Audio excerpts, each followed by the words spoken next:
I'm Bo Johnson. It's December 23rd, 2025. Welcome to YesToHellWith.com.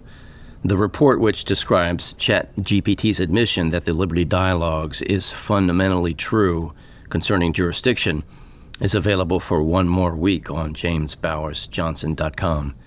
Be sure to get it.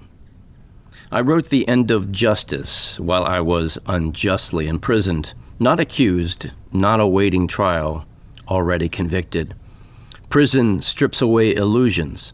It gives you time to observe the legal system not as it appears to the public, but as it actually functions. And what I came to understand is something most Americans never see, because they never have to.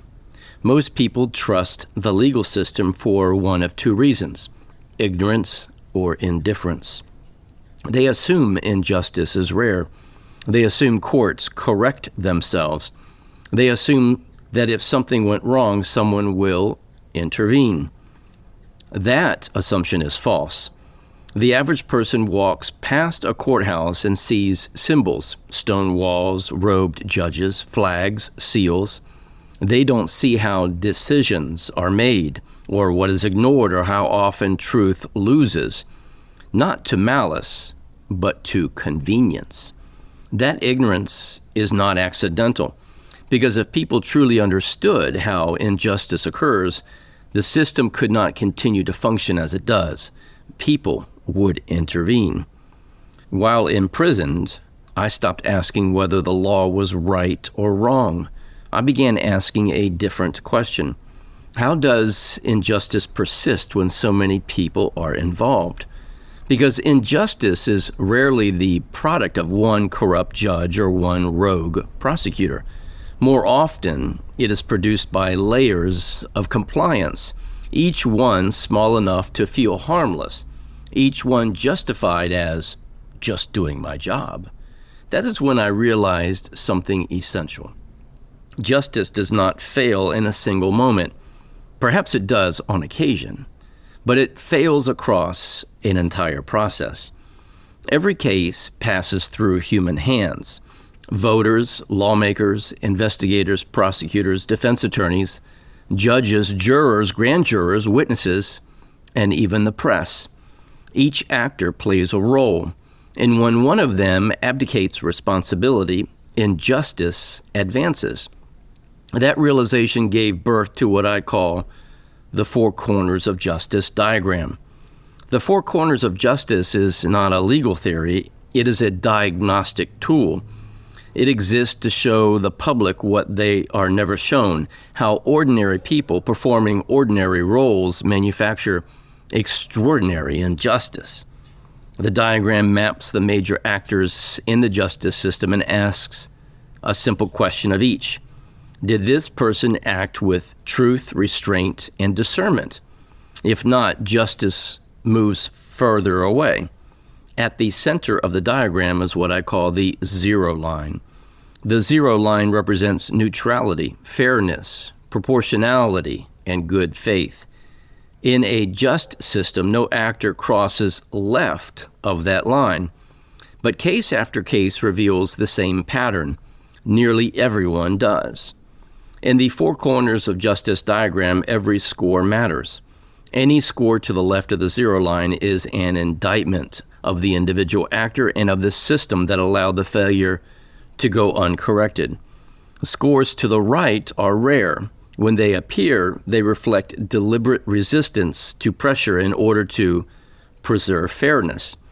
Taken together, the scores tell the ultimate truth.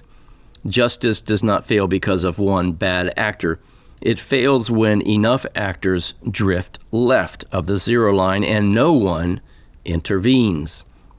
This is systemic failure.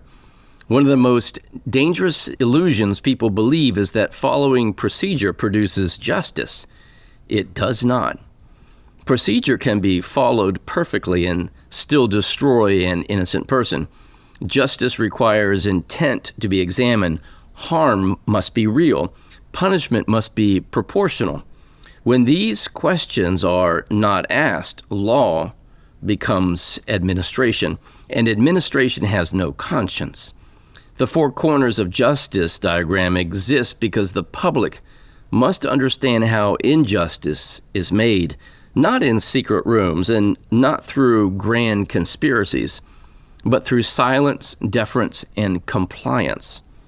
Anyone may use the diagram to map how and why innocent people are placed behind bars. That is its purpose. It does not belong to lawyers or judges. It belongs to the people.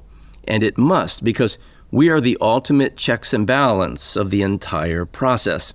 As the electorate, as jurors, as grand jurors, as citizens who either engage or, unfortunately, look the other way. Why should we engage? Because we deserve better. Because complacency is a weapon most people never realize is being used against them. And because at times there are evil people within the legal system. People who know exactly what they are doing, who pursue power, reputation, or victory at the expense of the vulnerable. But the greater failure is this: the system does not stop them. It shields them. It excuses them. It normalizes their conduct as procedure and then calls it justice. And when others see this and remain silent, when judges defer, when lawyers comply, juries obey, and citizens look away, evil does not need to spread. It only needs permission. That is why understanding the four corners of justice diagram matters. Because when injustice is left unexamined, it becomes precedent. When evil goes uncorrected, it becomes policy. What has happened to thousands of innocent men and women is not an anomaly. It is a warning.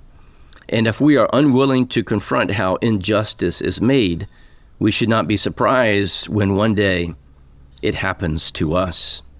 And as always, may truth reign supreme.